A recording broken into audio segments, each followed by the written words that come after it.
Okay. Hello, everyone. Thank you. Let's get started. Welcome to the Clinton Street Downtown Revitalization Initiative. This is the webinar to go over, how to apply for a project. It's called the Open Call for Projects. And we're going to go over the program very quickly, and also the criteria that the grants need to meet when you fill out your application. Then we're going to go over the application form page by page.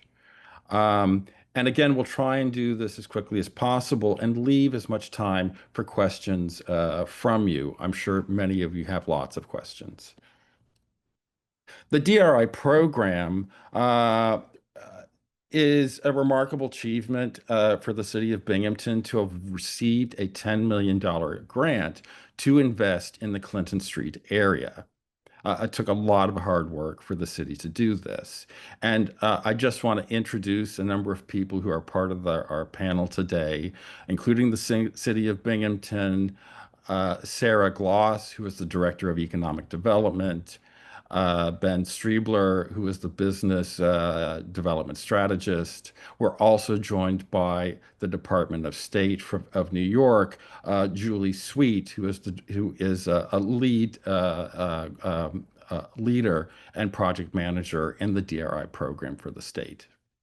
The program creates active downtowns, really tries to encourage economic growth in the downtown. It's about improving downtown living and quality of life, creating diverse housing options for people at a variety of income levels, very low income, working class families, market rate housing, providing assistance for public spaces for people at all ages of abilities, and also really growing the employment of an area, growing employment opportunities with a variety of skill sets and salary levels. And it also will help the city grow its local property tax base. The program also has provisions in it to reduce greenhouse gas emissions and their contributions to climate change. It takes a lot of collaboration amongst people to make this program work, but it is essential in order to making such an important program work. The state agencies provide backup. They've provided the grant, but they also provide a lot of technical review of the grant applications and technical guidance. There is a local planning committee. The local planning committee is a series of 14 people who have been selected from the community, who are stakeholders in the community, and it's comprised of local business owners, people who run local nonprofits, elected leaders, and representatives of the community. And they really are going to guide the decisions on behalf of the community of how the grants are invested in the community.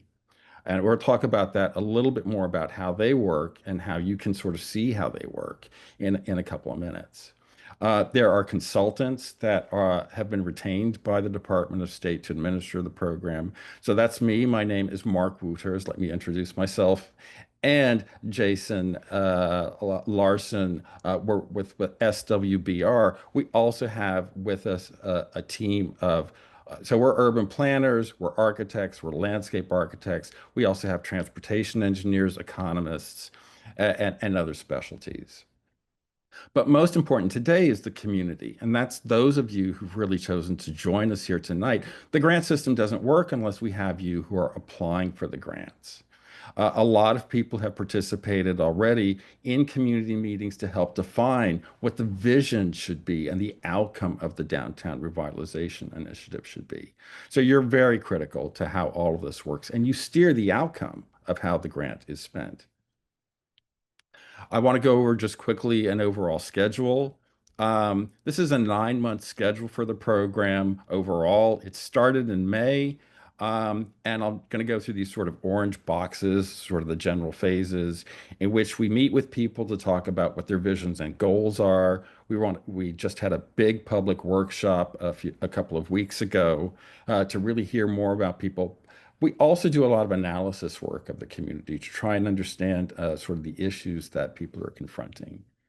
And right now, we're in the middle of identifying projects that should be funded to help improve the community and achieve the goals that the community has set for itself. So we're right in the middle of that. And part of project identification is getting applications in. Your applications are due August 15th, 2025. So you have a month to still work on them. Once the applications are in, we start evaluating the applications. And we work with the local planning committee to go over the applications and really see which ones may benefit the community the most. And I'll talk about that in detail in a few more slides.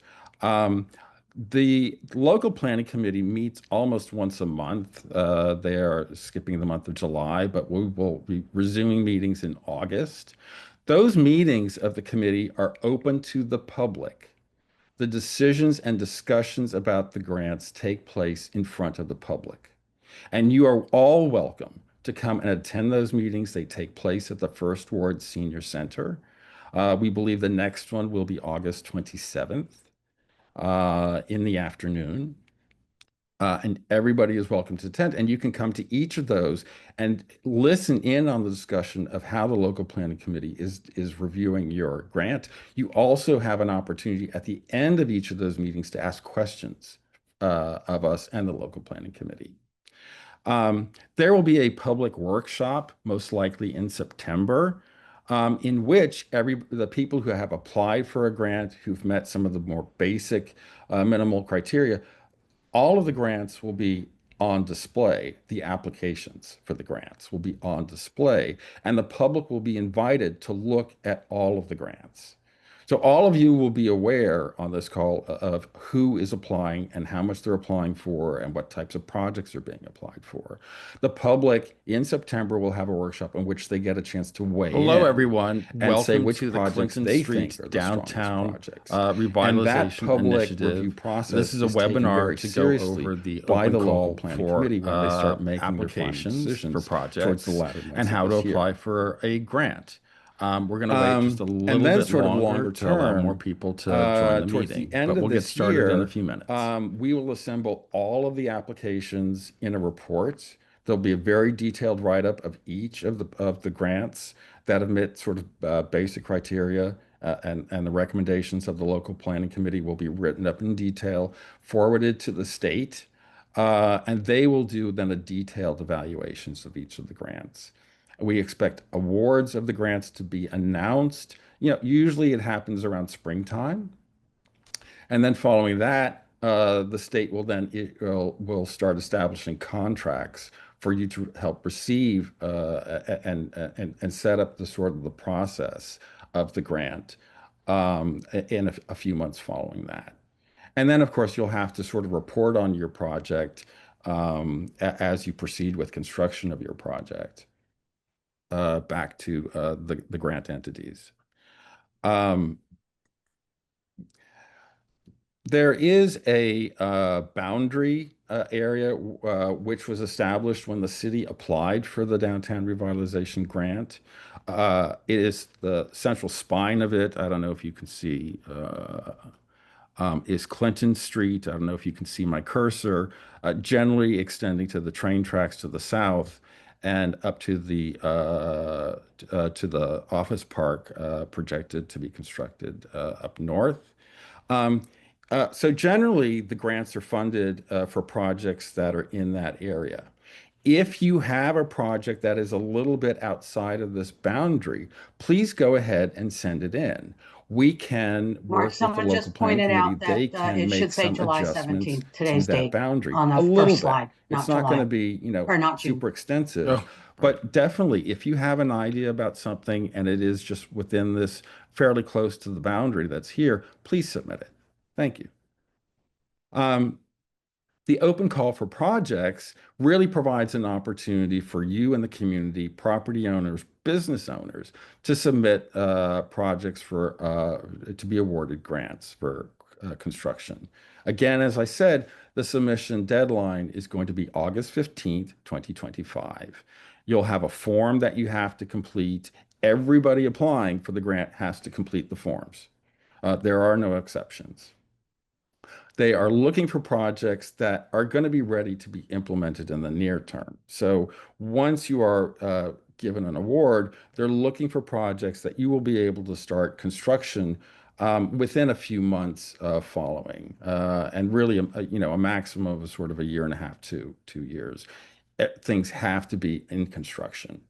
Um, so that we want to ensure that the grant money is really implemented quickly and distributed in the community quickly. So what are the eligible project types? Well, there are public improvement projects like streetscapes, transportation improvements, park upgrades, public art, a number of things. A lot of the public improvement projects will probably be led by the city of Binghamton, since most of them take place on public property. If you have an idea about a project, go ahead and submit an idea anyway, for the city to consider. Um, but for many of you who may own property or a business, it is about new development, and it's about rehabilitating existing buildings or constructing new buildings or adding an addition onto an existing building. So the grants can be used for that also. At the top right corner, there is a fund called the Small Project Fund. Um, and that is, they want to establish basically a pocket of funds of a valued of out of the $10 million, valued up to $600,000. And for projects that are sort of smaller, like if you want to renovate your facade or a storefront, or do some sort of a permanent renovation to a business that you have, that's on the smaller side, and generally the budget is under $75,000. This is something that we can establish and set aside for a variety of people who have smaller projects. Branding and marketing, many places that want revitalization want to come up with better signage, want to come up with more advertising for local businesses. Generally, branding and marketing is also an activity that's undertaken by the city of Binghamton. We know many people, when the DRI applications come up, there are people who basically say, I would like to do the branding and marketing for this project. And that's great. We want to hear from those people.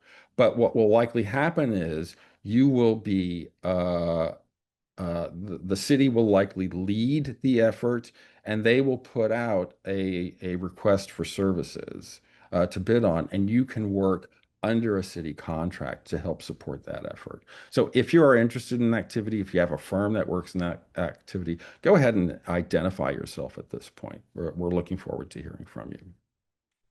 There are things that are ineligible for a grant.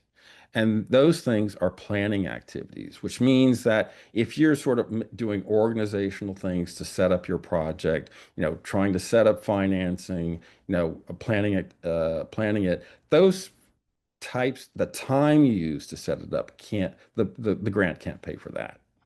Operations and maintenance. Um, Obviously, buildings need maintenance, but the funds really only go to things that are permanent parts of a building, not things that have to be maintained or kept up. The pre-award costs. So if you have already started work on a project, unfortunately, those funds that you've already incurred are not going to be eligible for a DRI grant.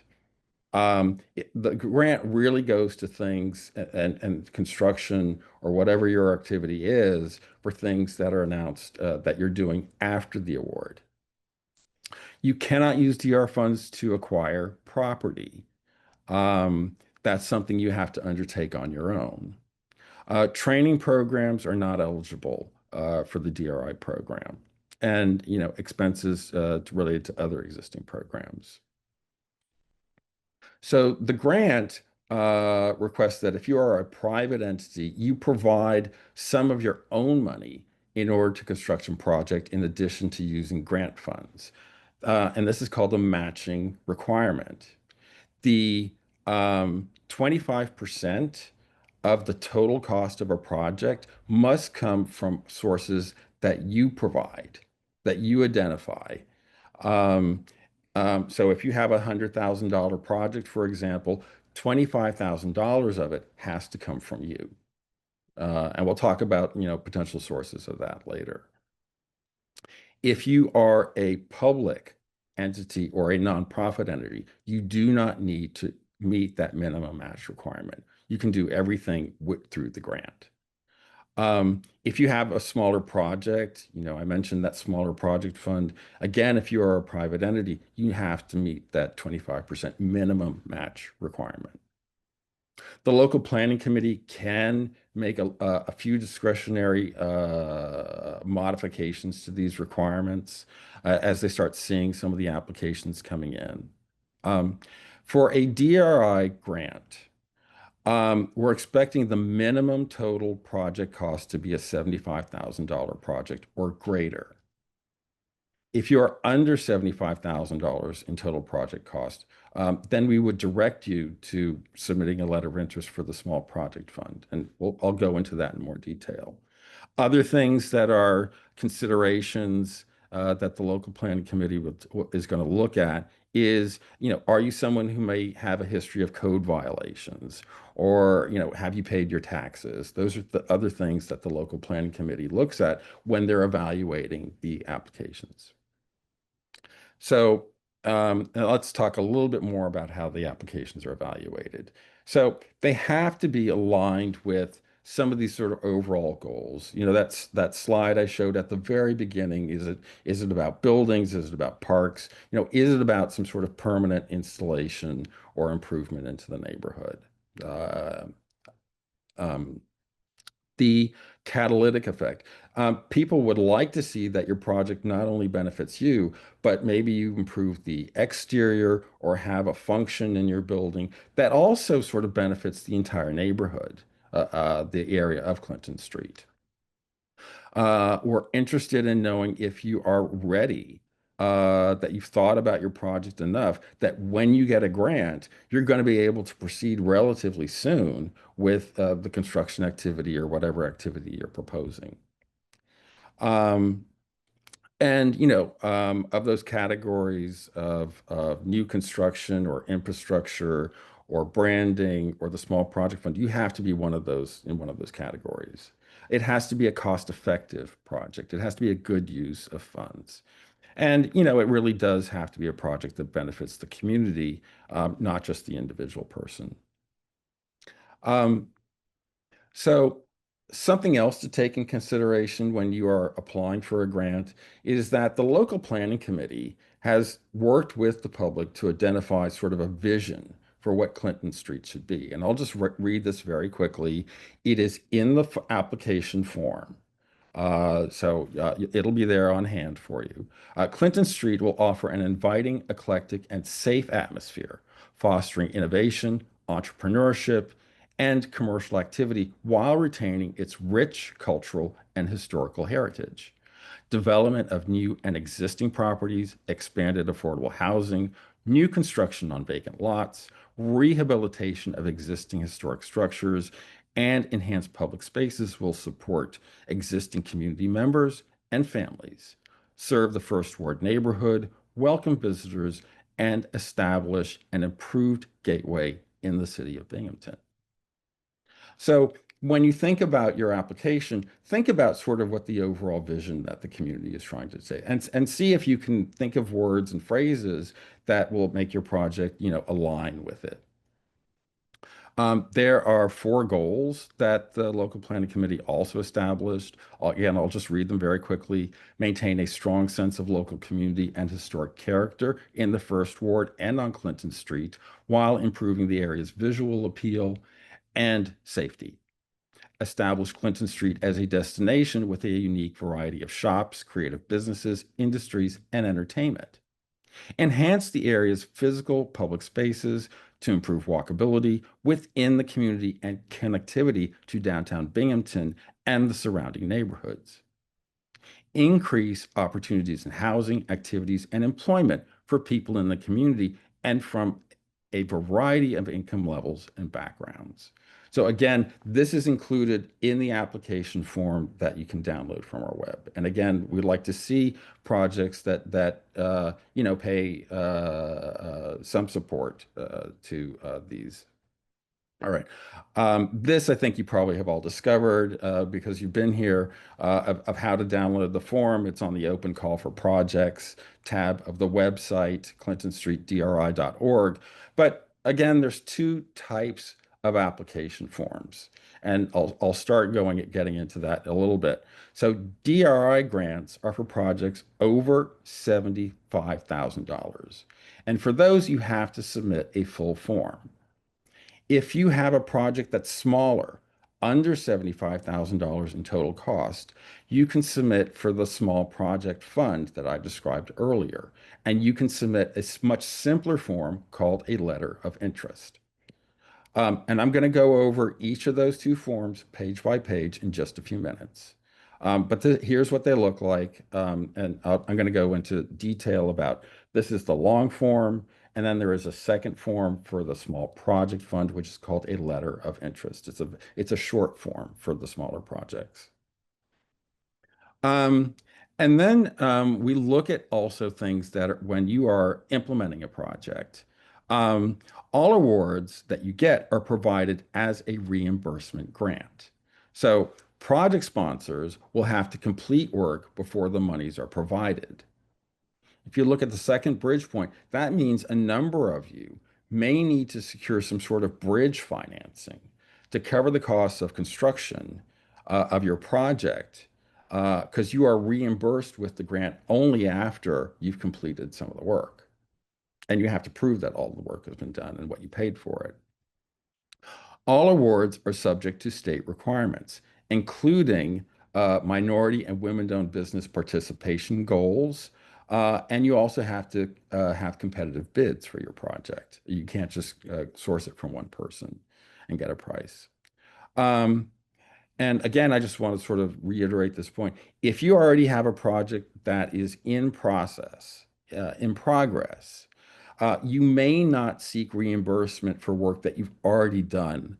Um, that, that's done before the grant award is made to you. So if you started a project and you want to get started immediately now before the grants are awarded, that part of the cost of your project can't be reimbursed through the grant. Expenses that are permitted for DRI reimbursement or to be counted as matching funds must be incurred after the awards are made. Um, Larger projects, and generally by larger projects, it's going to be projects that are over 5,000 square feet, is the general rule of thumb. There are more particulars. Will be required to comply with decarbonization rules. And what that means is that we want buildings that are more energy efficient, that reduce carbon emissions. And are built with more energy efficient materials and take into other considerations. We just had a webinar on that a couple of days ago. The webinar recording and the slideshow will be posted on this website in a few days. We also expect that if you are awarded funds, you are going to need to hold on to your property for a period of about 5 years and maintain sort of the general description of the activities and the purpose of the building that you applied for the grant for. There are, if you wish to sell the building, there are clawback rules to recapture those funds and get them back to the state.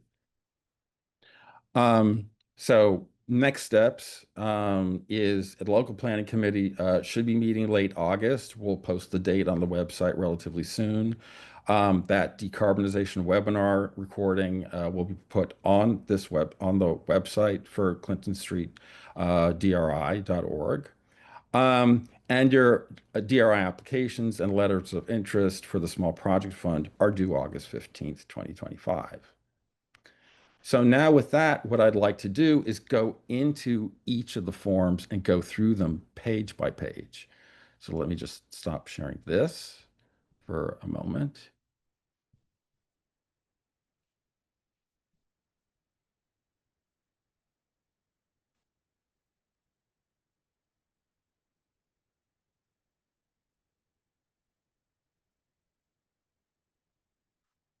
Okay.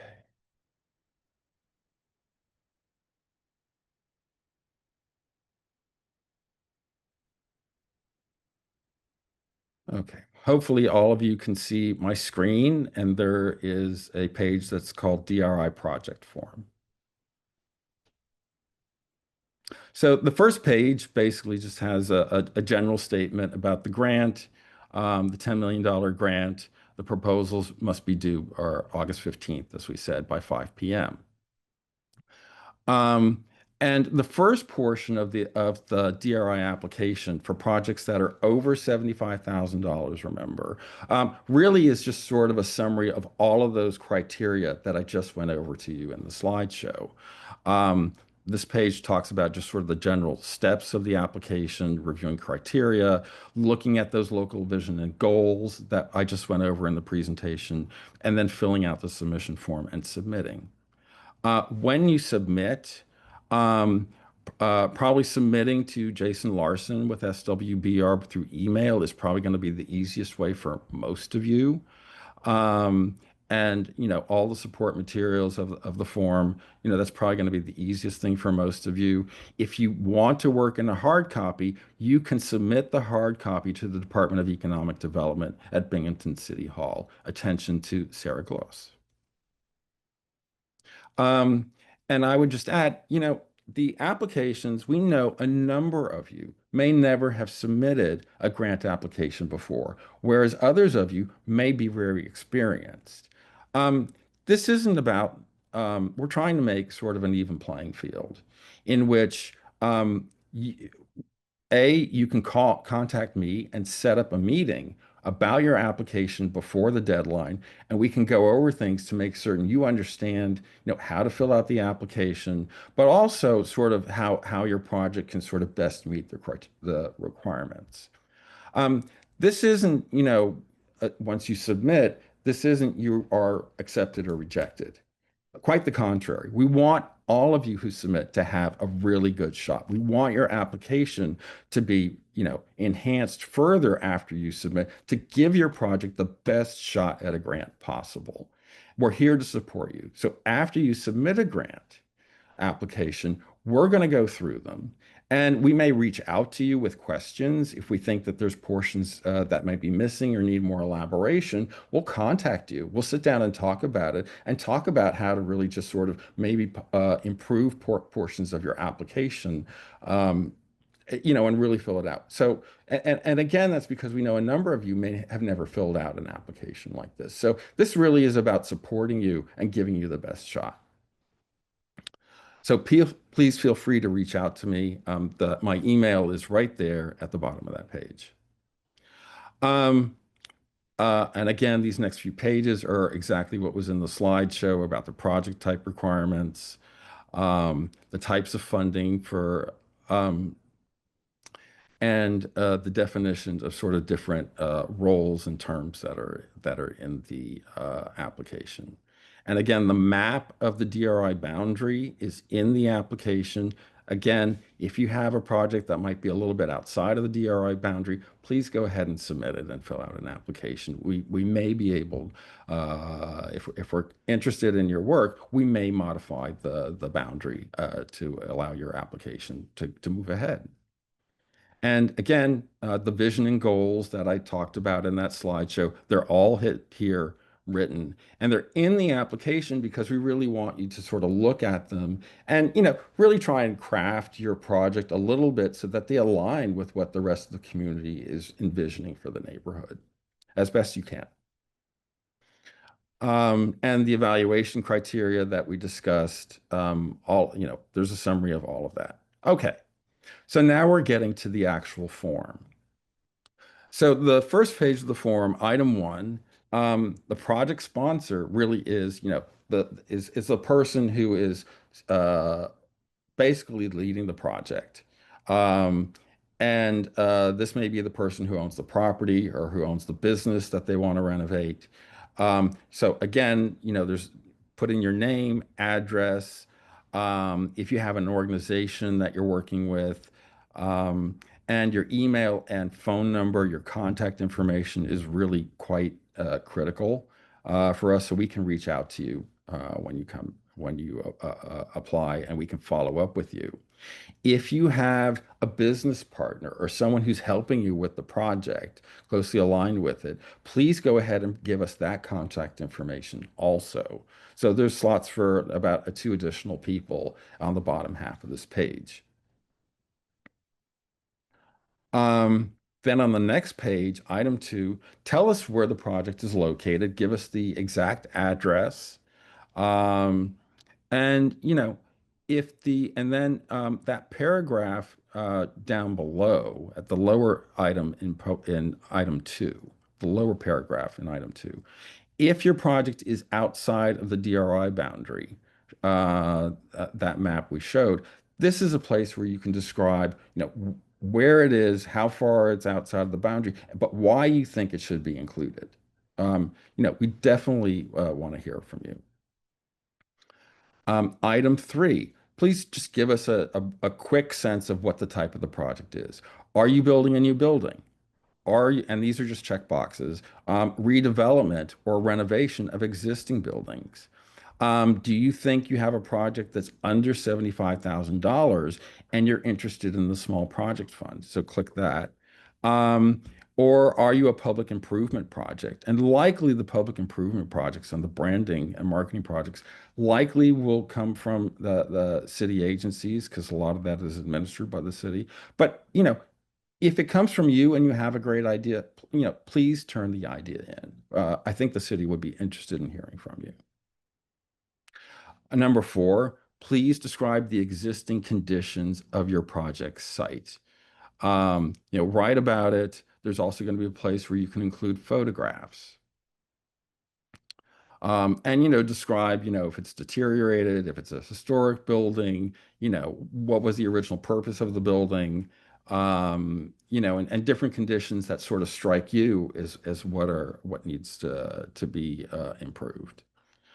And then item 5 on the next page, page 9, talk about what you think the project should be. What is your vision of what you want to do with this grant on this particular site?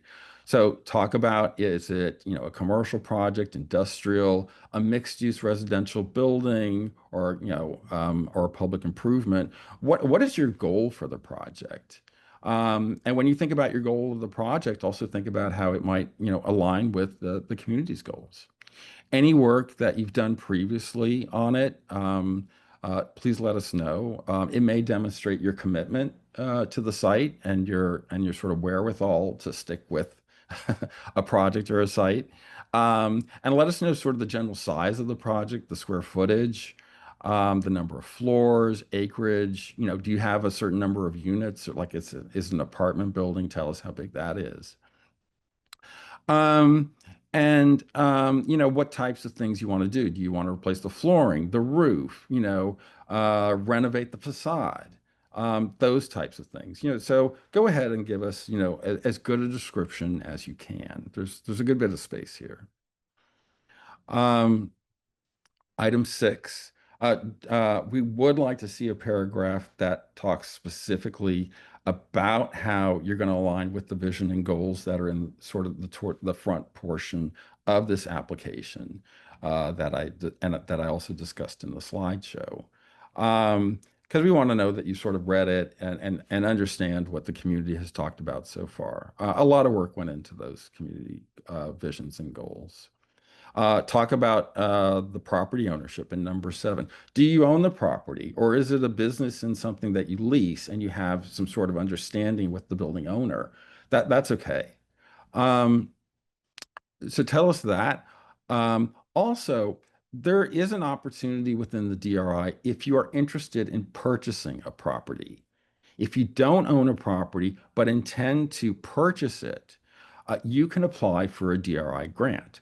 But when you submit your application, pardon me, your application, you must have some sort of letter with the current owner that says this is a very serious sort of purchase that you're engaging to go into. So it would be something like a purchase agreement or option on the property. But, and when you do that, we would like to see some sort of a letter submitted with your application or document. Item 8, capacity. Capacity means, what is your experience with undertaking a project similar to the one that you've already done? If it's a construction project, maybe have you renovated a portion of your building previously? Or are you someone who's experienced with construction? Or do you have somebody on the board of your nonprofit who might have some experience? It could be a lot of things, but talking about all, prior investments in the property, things that you fix, would also lend people to understanding a little bit what your capabilities of, because we want to know that you can deliver the project that you have envisioned, and do it, relatively soon within, a short few years. So that that investment that the state is making, really materializes and turns into something quickly. Describe your partner entities in number 8 in that bottom section. Who are you working with to try and achieve all of the goals for your project, and your capacity to deliver a project. Item 9 on page 11 is a very important one. It's a preliminary cost estimate. And at the top, we'd like you to come up, tell us what you think the total cost of your project is, and then the total DRI request. And here, before I forget, I would just sort of reiterate. So we talked about the matching funds, that there's a 25% minimum match. You'll in a letter, in the statement up front, in the application form, you'll see that people who provide more than 25% in funds other than DRI to do a project, their applications may be received more favorably by the local planning committee. So the more of your money, the less DRI money, it may in fact elevate your application in the eyes of the reviewers. So I just want to make certain that I remind people of that at this point. Then there's a budget form at the bottom, and there are terms that you need to understand to fill out that form. Secured, anticipated, requested, and undetermined. So let me explain each of those. Secured means is that you have funding. You know where it is. It's in a bank or in some such place. So you know where it's coming from. Anticipated.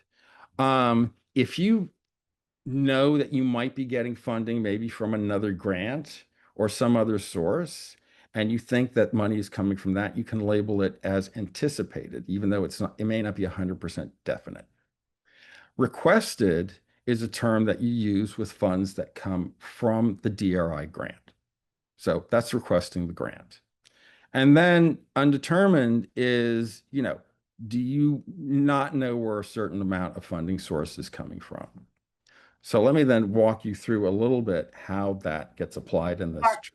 Yes. Julie, I just wanted to add, requested could be for there's a column for the DRI, but requested could also be funding that someone has applied for from another source, but it has not been secured. It's not, known to, it's not anticipated yet, but just requested.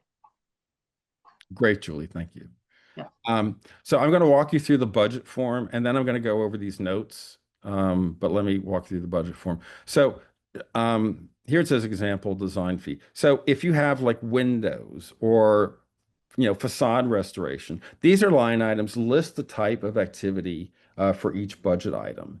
And then in the second column over that says cost, try and put in an estimated cost of that particular item.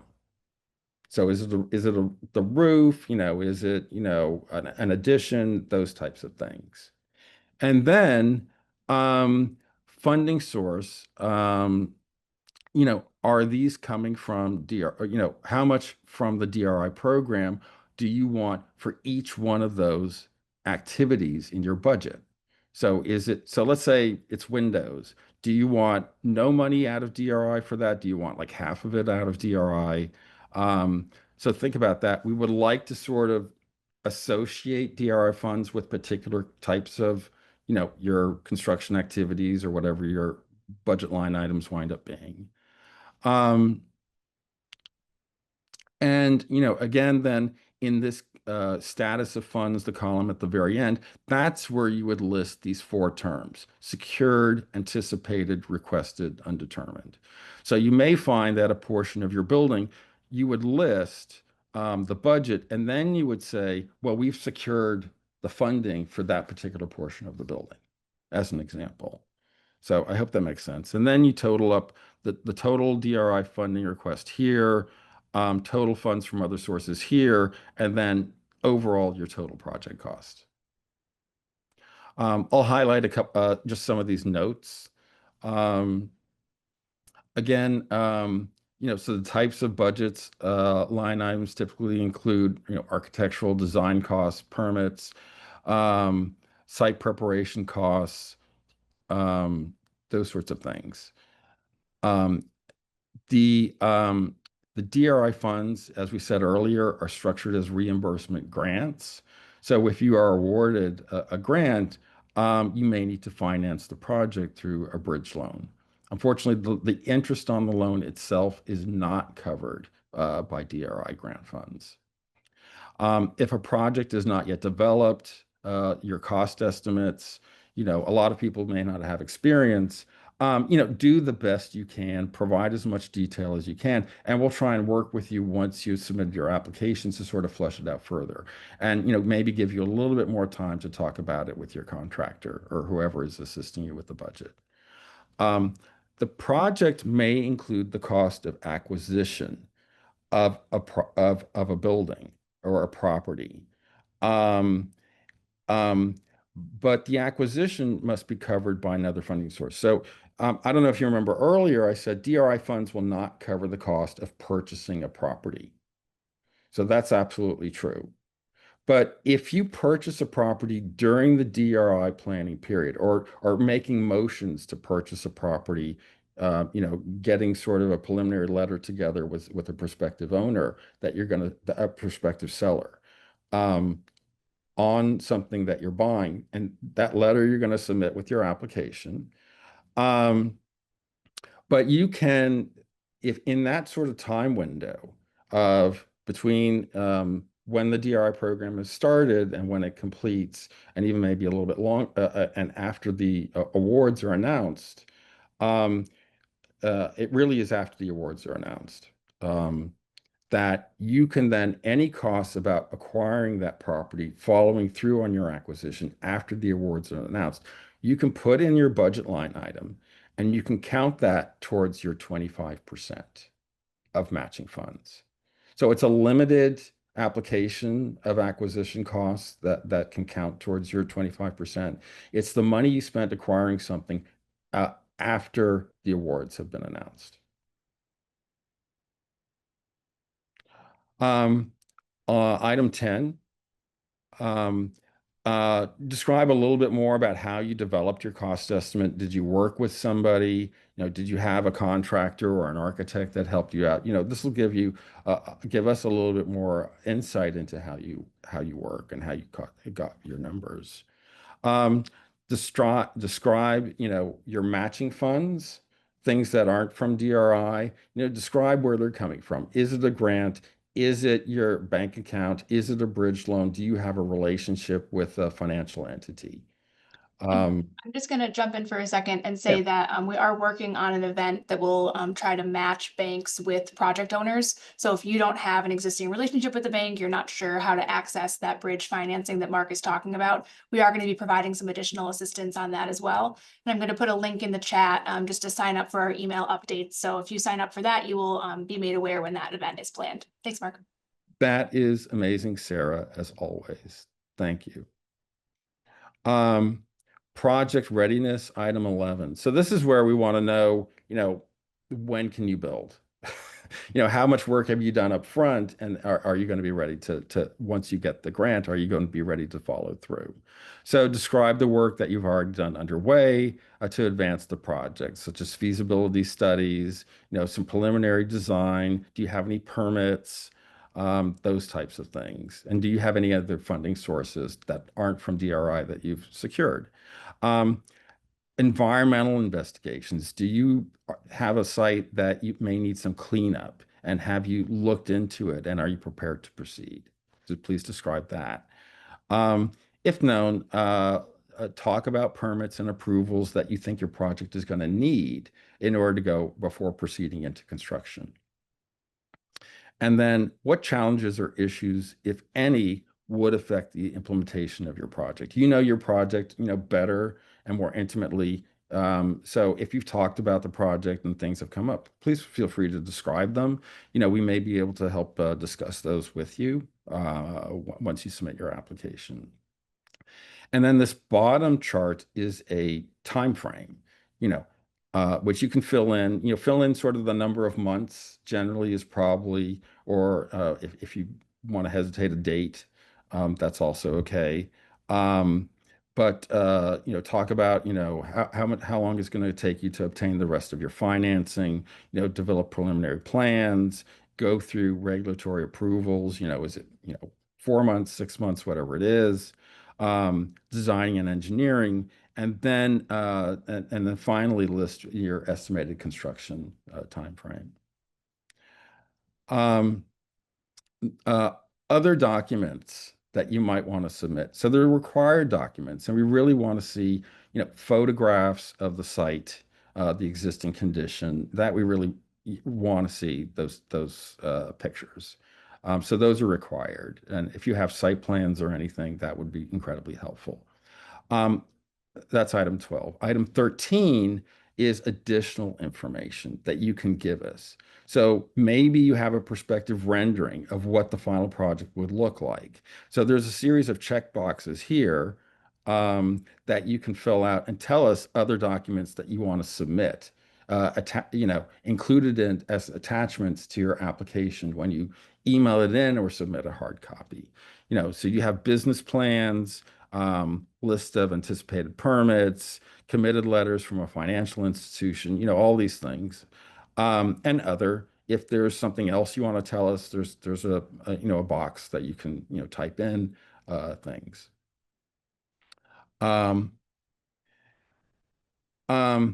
Decarbonization. So as I mentioned earlier in the slideshow, generally projects over 5,000 square feet, that's one of the triggers. It isn't the only trigger to have you comply with decarbonization, but you should be looking very closely at this. And if you're someone who's interested in conserving energy or protecting the climate, you might want to look into the decarbonization program anyway, regardless of the size of your project. So on item 14, the first thing it asks you is to describe the square footage of your project. Is it a new building? Is it an addition? Is it a renovation of a building? And how big is it? So then there's sort of finer criteria. Are you removing or replacing 50% or more of the interior with wall covering? Are you removing or replacing 50% more of the exterior wall material and doors and windows? Are you replacing equipment that makes up 50% or more of the total heating and cooling capacity for your building? Are you replacing equipment that makes up 50% or more of your water system in the building? Are you replacing, generally, if you're replacing, more than half of a major component of your building, this may be the cause where you really should be looking at this decarbonization program.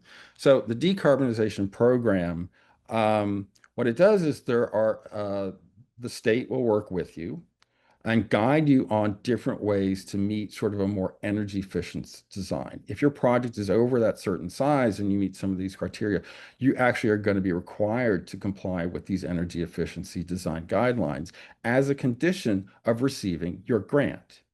And so the state has a series of experts that can help guide you as to what will make your building more energy efficiency. They will go through, lighting, insulation, roofing systems, heating and cooling systems, all sorts of things to help your building become more energy efficient. And there are rating systems, like,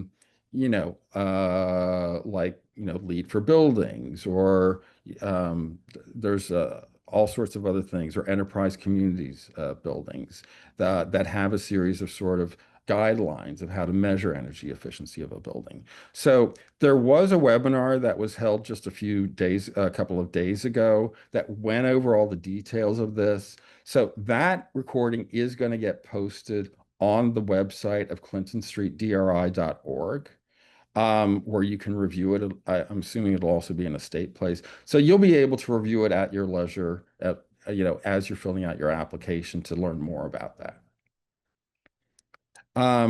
Finally, we're at the last page of the DRI long form, which we have certifications that you need to sign, that the information is true. I understand that submitting this form, the second certification, does not guarantee funding from New York State. And the third one is I acknowledge that I've read the DRI project criteria and understand that the funding provided is made available on a reimbursement basis. And then once you're done, submit by email. Again, jlarson@swbr.com is my colleague, and he's here on the call. Or a hard copy to Binghamton City Hall, the Economic Development Branch on the 4th floor. Attention, Sarah Gloss. So that's the first form. That is for projects over $75,000. And now what I want to do is just go over the short form for the smaller projects, which is called a letter of interest. And it's much, much shorter. Again, the first page, just talks about the general criteria of the DRI program, that we went over in the slides. The map of the DRI boundary is here for reference. And again, the same rules apply. If you're a little bit outside of the boundary and you have a small project, please go ahead and submit it and explain, a little bit about why you think it's important. And again, what is an eligible project? Ineligible project, just like we did for the talked about earlier. So, and again, if you want to chat with us, chat with me, again, you can contact me at marc@mwooters.com. We're happy to hear your ideas. The letter of interest is, quite brief. Again, you talk about where your property is located, address. I'm interested in making improvements to my property or business. And you just describe what the improvements are. Give us a sense of what the total cost of those improvements would be. Again, the letter of interest is for projects of total cost of $75,000 or less. Again, if it's a private project, you have to come up with a matching grant of at least 25% of that cost or greater, if you want to maybe improve your review. And then here it talks a little bit about, what the budget is. So there's a line item for the activities and the estimated cost and your total DRI funding request. And then, at the last page, it talks about your name, address, signature. Please provide your contact information so we can reach out to you. So a thing about the small project fund, before we leave this form, the small project fund, we want to know that the small project fund is established by the local planning committee only if there's a number of letters of interest in it. So if there isn't anybody interested in these smaller projects, the small project fund does not get established. So we just want to gauge whether people are interested in it, and we'll size the fund according to what the interest is. Again, if you want to renovate the facade of a building, if you lease a space and you want to make some major permanent improvements to a business, we've had people apply for like walk-in built-in refrigerators and things like that. go ahead and describe that to us and send it in. The fund gets established and awarded with all of the other DRI projects. So the ones that are $75,000 and greater. So that is announced in spring. And then what happens is the city will then administer that fund. And so more people will, once it is set up, there's actually going to be another application opportunity to apply for that small project fund. More people will be able to apply once it's set up. So this isn't your last opportunity, but to apply for this smaller project grant.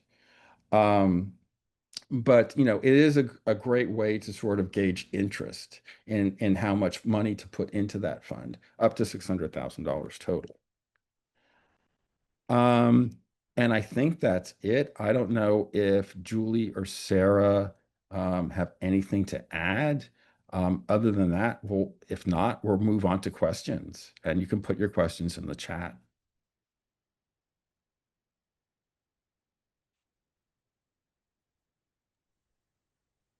So I'm going to stop sharing.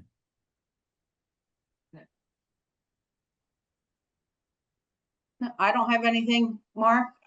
Would love to hear Okay. from folks with any questions that they may have. Yeah, we'd love to hear questions. And again, if you have a question and you want to maintain a little bit of confidentiality, go ahead and reach out to me and I'll set up a one-on-one meeting with you. I can, by Zoom or something, and we can talk a bit more privately if that's the way you would prefer to operate. Thank you, Mark. Can we talk about people who have multiple properties? Should it be Sure. Should it be multiple forms? Yes. Generally, yes. Okay. Unless you're merging the properties together. But if it's multiple properties and they're independent projects, it should be separate forms. I'm on the verge. I've been a 20-year renter on Clinton Street. I'm on the verge of buying this building from my landlord after 20 years. It's such an interesting time for me, and I really want to take advantage of that. But I understand I need to make sure there's a 5-year commitment from him before I apply. Is this something we should have a private conversation about, or is this something that the whole group would like to hear about? I think what the probably both. But generally, I think the 5-year commitment is that once so there's two things that happen. One is trying to get your grant, and you should submit an application with some sort of letter of understanding. As we talked about on that, it says in the form, letters of sorts that you can submit with your application from the existing owner. You really need to try and submit that. Otherwise, we might not take your application that seriously. But then the acquisition cost. So we can't you cannot use the DRI funds to pay for the acquisition. I think we made that clear. But if you are completing a financial transaction after the award is announced to sort of complete the purchase, the portion that you spend after the award, you can put that in your budget and you can count that amount towards your 25% of matching funds for your total project. It's a little tricky, but it's there. And then the 5-year hold is then you are going to have to make a commitment to the 5-year of owning the building and managing the building. Wonderful. Thank you for that. Okay. Mark, there's a question in the chat. If an interested party has projects that can fit in more than one project area, such as the regular DRI or the small grant, can they submit onto both tracks? Yes. And we've actually seen grants that have been submitted as DRI projects, and then we discover maybe they're smaller projects, and they get shifted into the small project fund after we talk about it with the owners a little bit further. And sometimes it's the other way. Sometimes people submit a small project grants, and we discover, oh, there's actually more potential in this idea than we thought. And it can be moved into the DRI category. But if that happens, you're going to have to submit the long form.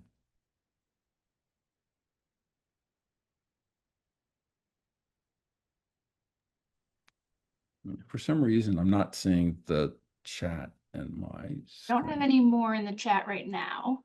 Does anybody else have any questions? How much of land area and lots is available for development? Oh, good question. You know, we've never tabulated it. In the local planning committees meetings, the very first one, so these are called, the first one is called LPC 1, Local Planning Committee 1, and also Local Planning Committee 2, which was just held just like 3 weeks ago. There is a presentation, and those are on the website. And at the very end of those presentations, there's a map, and it shows, sort of brown buildings as buildings that we think are vacant. We don't know 100%. It's hard to tell in some cases, but there are a significant number of buildings where at least the commercial space seems very underutilized, or maybe it's just empty. There may be a tenant above that's living upstairs. But there's still a number of buildings and also a few vacant sites in the area. I couldn't tell you the square footage. And asking if the map contains the elevation versus flooding history of the area. So the map that we have provided does not, but if you look, and I'll put this in the chat, the Broome County GIS website does have a number of filters that you can use to look at anywhere in Broome County and kind of look at flood resiliency, elevation, topography, things like that. And if you have any specific questions on a property, we can certainly take those as well. And I just wanted to put kind of a finer point on Mark's answer. There are properties and land that are available, but in order to be eligible for funding, you would have to have some level of ownership or pre-ownership agreement with the current property owner. So if you're looking at properties that you don't currently have title to, or any kind of legal relationship with, you'd want to be advancing those conversations now. We Yeah. can accept Yeah. some level of pre-contract. It doesn't have to be that you have formally taken title to the property. But I'm seeing that the question of development is for art installations on properties. So that would, I think, really be a question that you would have to ask of a private property owner. So if you are, driving down the street and seeing this is a really great spot for a public art installation and it's on private property, it would be a conversation you would have with that property owner. If it was something you wanted to do on public property, you can reach out to me. I'll throw my email in the chat as well and answer any questions about any specific properties.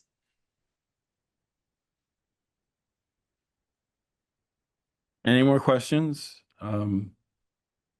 We've sort of reserved our time to stay here until 7 o'clock because we just want to make certain that we could answer all the questions. But again, please feel free to reach out to me personally. My email address is in the form, and set up a meeting.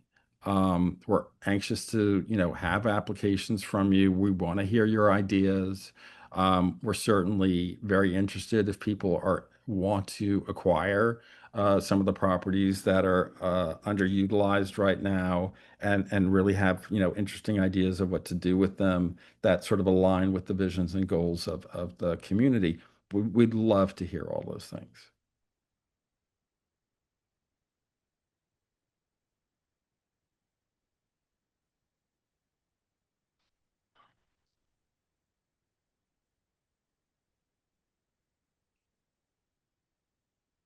Okay. This meeting has been recorded. And so we will post recordings of this meeting on the website so that you can revisit portions of it that you may have missed. We're very happy to do that. We'll try and get it up as soon as we can.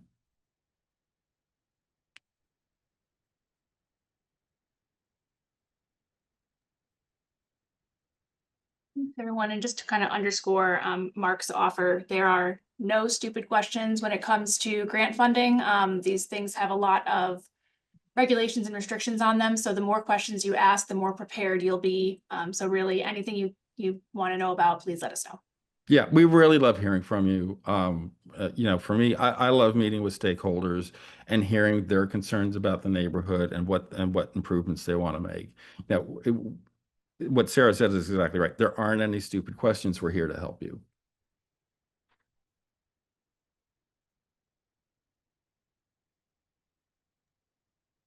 Oh, Ebony asked a good question. Are there any specific housing needs?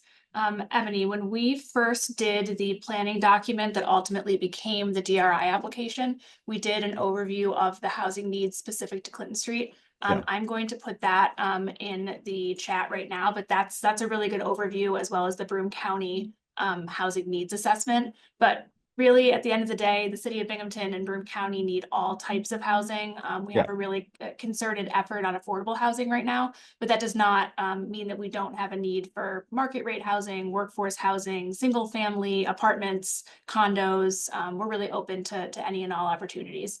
And Mark or Julie, we have a question about crime in the area. If somebody wants to talk about the Quality of Life Committee, that would be very helpful. Thank you. Yeah, the local planning committee, as I said, it's about members of 14 people from the community who are sort of guiding this effort on behalf of the community over this 9-month period. They have elected to set up a quality of life subcommittee to review issues of crime, waste management, squatters that have been talked about in the area. You know, we certainly heard many stories from a lot of people. And you know, how to improve it. And so they're going to be spending the next few months specifically talking about that topic. I don't know if you have a specific question about crime, like is it there or not, but you know, people have, you know, varying opinions of it, of what's happening here. You know, so there is a major focus on just making it feel much more comfortable for people, making it much cleaner, and you know, some of the people who may be nuisance actors, you know, really trying to address those issues.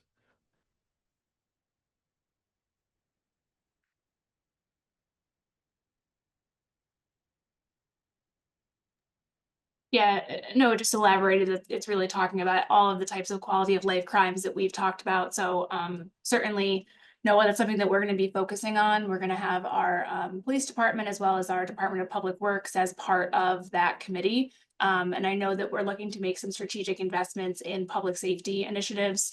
For instance, our police department has given us some data that some of the best tools that we can use to solve crimes are street cameras and license plate readers. That's something that we'll be looking at with that committee. Certainly a concern that that we have heard and want to consider as we approach this. And Ebony asked if there's a point of contact for MWBEs. Oh, that's a great question. Yeah. Not specifically at this point. I believe, and I don't want to get too technical here, but once the projects are selected for recommendation to the state, they'll be assigned to a specific agency, a New York State agency that would potentially oversee that project. Each of those agencies would have specific MWBE representatives who would help the project owners navigate the MWBE requirements. And for anyone who's not familiar, that's the Minority Women Business Enterprise. That is a certification by New York State. If you are a recipient of New York State funds, almost always there is a requirement that you spend a certain amount of your project money on certified minority and women-owned businesses. There are many of them in Binghamton and Broome County in the Southern Tier who are wonderful, and we are happy to help project owners work with them if you are awarded funding. But great question. Yeah, and I would just sort of reiterate our consultant team that the state hired. We have minority-owned businesses, we have women-owned businesses, we also have service-disabled veterans that we have hired to sort of help us go through all of this consultant work. 30% of our team is MWBE. So we're very happy to do that. We have great relationships with these people. We wouldn't have it any other way.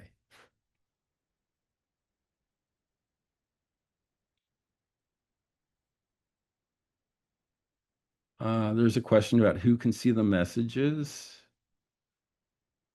I believe all of the public messages are part of the recording, Mark, when it is published.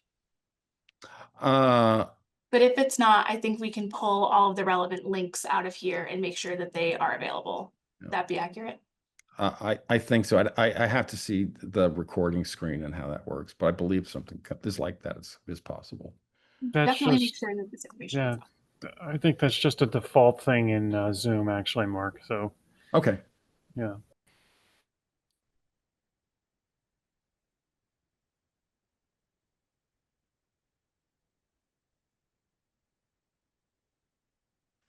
Thank you, Jason. So Jason, who just spoke, is the person you'd be emailing applications to. um,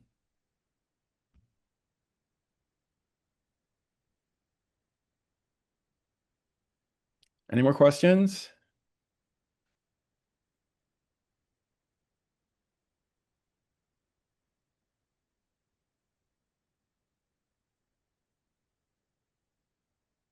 We can give everybody 10 minutes of their night back. Yeah. Yeah. Oh, Noah has another question. Nonprofit organizations have a good chance of getting funded. I would say that nonprofits have the same level of chance of being funded as anybody else. It's really just about the strength of the project proposal. Yes. They do not have a match requirement the same way that private projects do, but that's the major difference between nonprofit and private sector projects.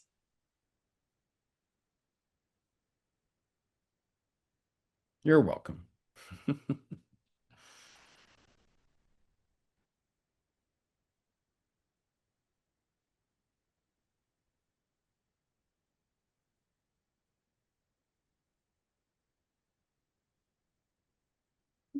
that's it, we can wrap up. And any other questions that come up to anyone, please feel free to reach out to us.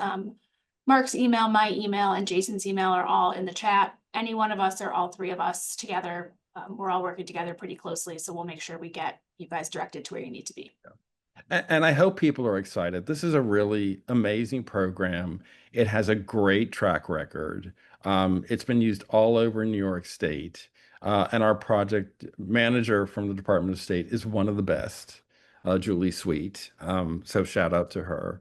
Julie's a city of Binghamton resident, so we're very, very lucky to have her on. And I think this is DRI round 8. So this is the 8th year. And I've actually worked as a consultant on the program since its very first year.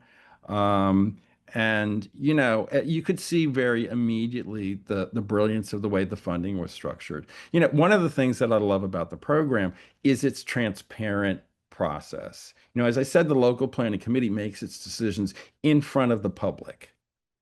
And so people think the money is already, prearranged to go to this or that. The local planning committee discusses in open how all of that is done. And I think that's why the program has had such great longevity and popularity.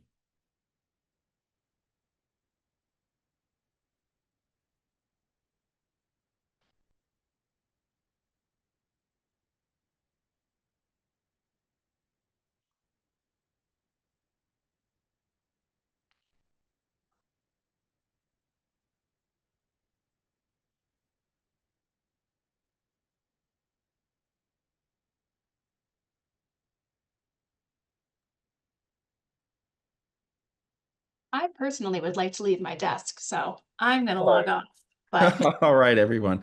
I'm going to stay on just in case for that last person, but I agree. A lot of people are certainly welcome to depart if they want to choose.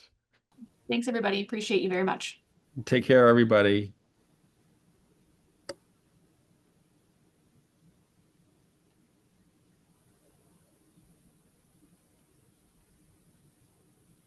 Can you hear me? I can hear you. Okay, I have a question here. Let's say I did the project, big installation and so on. How soon will we be getting the reimbursement? Noah, you're a little muffled. Let me see if I can raise my volume, and then if you could just speak a little bit better. Can you hear me better? Oh, much better. Thank you so much. Thank you. My question, if I did my, public art project. Oh, yes. How soon after I did it can I get the reimbursement? The reimbursement? Mm-hmm. Yeah, she's asking about the timing on the reimbursements. Yeah.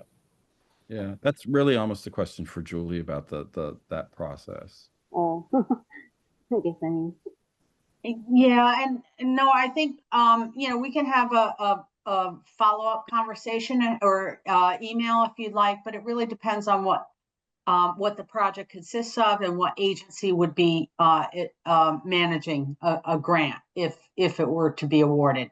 So there are some variables there, but would be happy to follow up with you, and I can share my contact with information with you as well.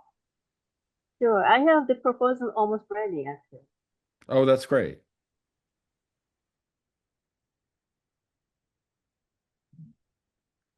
I was very much looking for this webinar. I really love to do some like really public art. Wonderful. Well, I hope you found it helpful. And again, we're here, you know, if you want to follow up with questions. Certainly, thanks. But it sounds like you have, you know, questions that's more particular, and, you know, we'll try and get you more detailed info. Okay.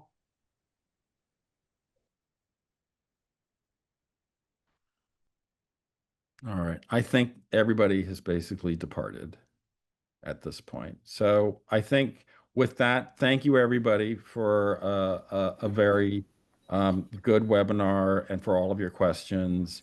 And we look forward to seeing your applications. Thank you. Thank you.